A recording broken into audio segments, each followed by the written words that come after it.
What's going on, everybody, and welcome back to Comic Breakdown. In today's video, we are jumping into the brand new X-Men comic, issue number 1, From the Ashes. With the first Krakoan era coming to an end, this is what happens after. The safe haven for all mutants now gone. Mutants have found themselves once again displaced across the globe. The new X-Men team made up of Cyclops, Beast, Magneto, Psylocke, Kid Omega, Temper, Magic, and Juggernaut. So, make sure you guys have subscribed to the channel, make sure that you like this video, and with that being said, let's dive into this breakdown. Alright gang, so as we dive into this brand new issue starting off the new X-Men era, we pick up some months after the Great War. We pick up at the X-Men headquarters here in Alaska, and today they have a visitor, Police Chief Paula Robbins. Coming up to the facility, she is greeted by Beast. Now, originally, she was supposed to meet Scott Summers, but Scott is currently out in the field right now. But Beast is going to show her around,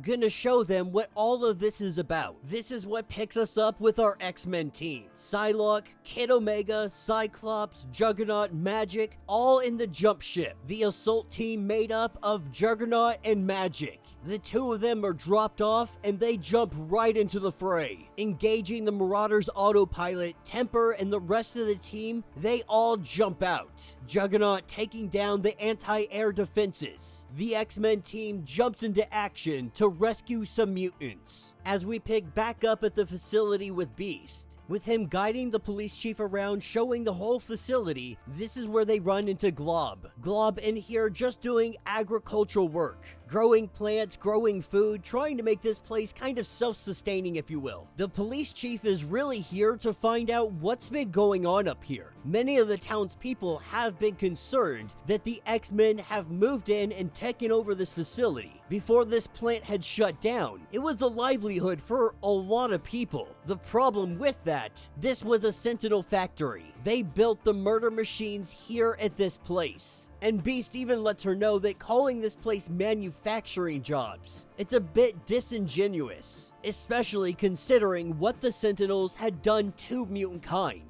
Taking us back over to the X-Men team, we pick up with an individual that has been held captive. That individual is Wolverine. And Wolverine is telling the guards around him, that they've pretty much screwed up. That he has been calling out for help this whole time, and somebody obviously heard him. This is where we get a breakdown of who these people are and what is really going on here. This is Orchis Remnant, referred to as Fourth School. After the AI betrayed human parts of Orchis, Fourth School spread like crazy through what was left. A mismatch of Orchis science propaganda and half-baked Job Sublime you-men memes. And the Fourth Wall believes that the third species predicted by John Sublime, it was actually AI, and so that they needed to become the fourth species. A mix of human, AI, and mutant. And so they no longer hate them, but they want to become them by consuming them. 3 days ago, they picked up 6 new pings from Cerebro. 6 new mutants here at this facility. Wolverine was the one to sit in and try to deal with this, but then they got his psychic distress call. They are here to get all of them back.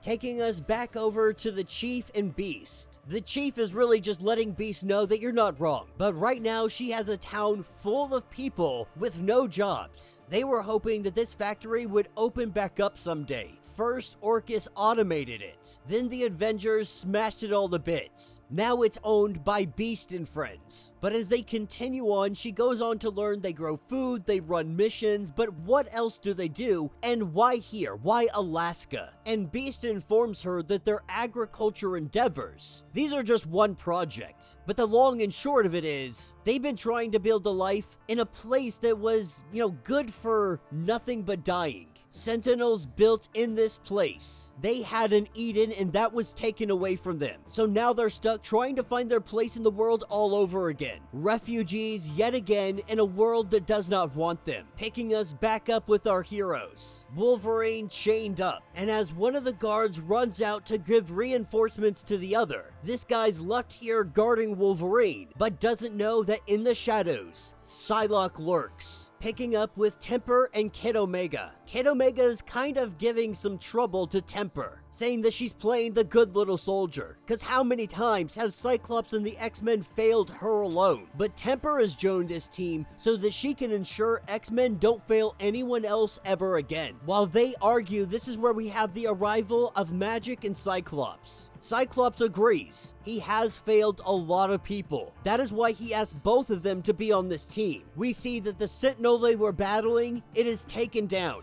Coming out of the dungeons, we have Wolverine and Psylocke. But Kid Omega gets a psychic alert from the Marauder. They got bombers inbounds. As he searches, he finds no kids here, but there is an X gene that activated. They are all adults, and 6 powers just activated. As we pick back up with Beast at the facility, the Chief is being introduced to Zorn. Beast lets her know that his power is to heal. He is the healer for this facility. This is when the big guy arrives. This is where we have the arrival of Magneto. And almost instantly, the Chief, she reacts by reaching for her gun. Magneto asking Beast why she might do this. And Beast says, it's cause you are kinda scaring her. And that was your intent. And Beast, as someone who spent the better part of his teenage years worried about being murdered by him, yeah, he's a little bit frightening. Magneto goes on to say that it was fear that honed Scott into the leader he is, that made Jean strong enough to wield cosmic power, that gave Warren the strength to survive Apocalypse. He is what they all needed him to be. And now Magneto is the dragon. That Beast is a soft touch. He shows you the garden, he gives you tea, he shows you healing, he puts you at ease. He is showing you that we are friendly, that there's nothing to fear. Magneto is here to say that there is something to fear, that these are his children of the atom, and they will be allowed to thrive.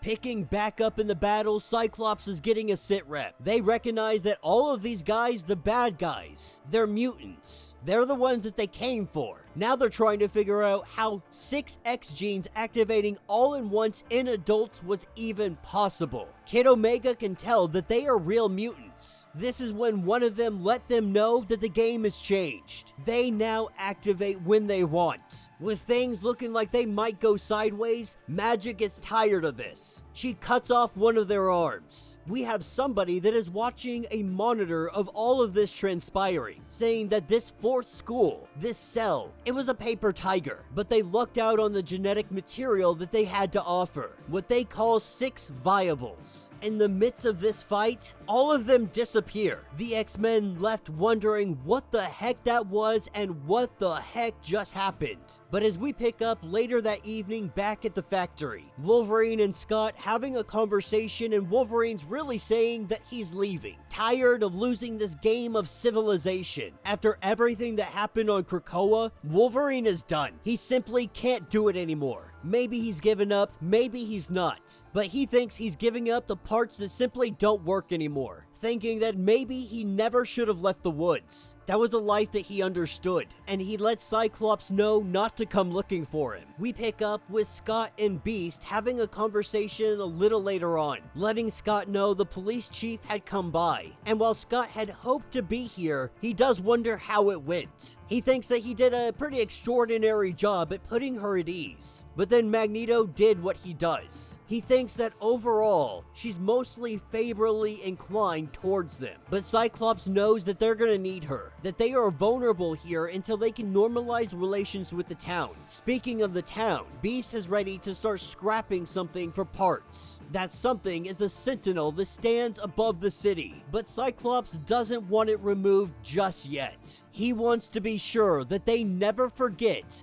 what they owe all of mutant kind. And that will be the end of this issue. So let me know what you guys think down in the comments. So far, Jed MacKay's X-Men is off to a phenomenal start. We got a handful of heavy-hitting characters, a lot that are going to be fun to see them working together, working side by side, loving the Kid Omegas here yet again, Juggernaut's on the team, absolutely phenomenal. The Wolverine thing kind of makes sense. They're going to want to do their own standalone Wolverine title. It's more than likely going to be separate from everything else going on. They don't have to worry about connecting it together, so on and so forth. So it makes sense that Wolverine goes off, does his own thing. But really, this is just giving us a layout of what is happening with the X-Men, or at least Cyclops' X-Men team after the fall of Krakoa. And it seems like we have remnants of Orcus turned into the fourth school, and somebody is manipulating with powers. Somebody is manipulating with genetics. Somehow these individuals were able to activate their mutant abilities as adults. And Quentin says that they're not some kind of Frankensteins. These are real mutants. The question is, how was this possible? Then the other question, who is behind everything? Now, I did save this last panel so that you guys could scan it yourself. This gives you the last page of the comic and a little glimpse of who might be behind the shadows. Who's behind the curtain? Who is the one pulling all the strings? Who is setting everything up for the next generation of humans? The mix of mutant, AI, and human all together. The final evolution. So let me know what you guys think. Let me know your thoughts. Let me know your theories. If you want to get caught up on everything that is going on with this series, go ahead, check out the link in my description, as well as the top of this video. It'll get you completely caught up on everything that has been going on with the X-Men titles. If you would like to support the channel, you can always do so by joining the channel membership. Much like Patreon, having multiple different tiers, from $1 to $50, from loyalty badges to comics every single month. Not only are you helping out the channel tremendously, but you are getting tons of perks in the process. Now, if you're unable to do this, do me a favor, subscribe to the channel, like this video, hit that notification bell, and with that being said, until the next breakdown.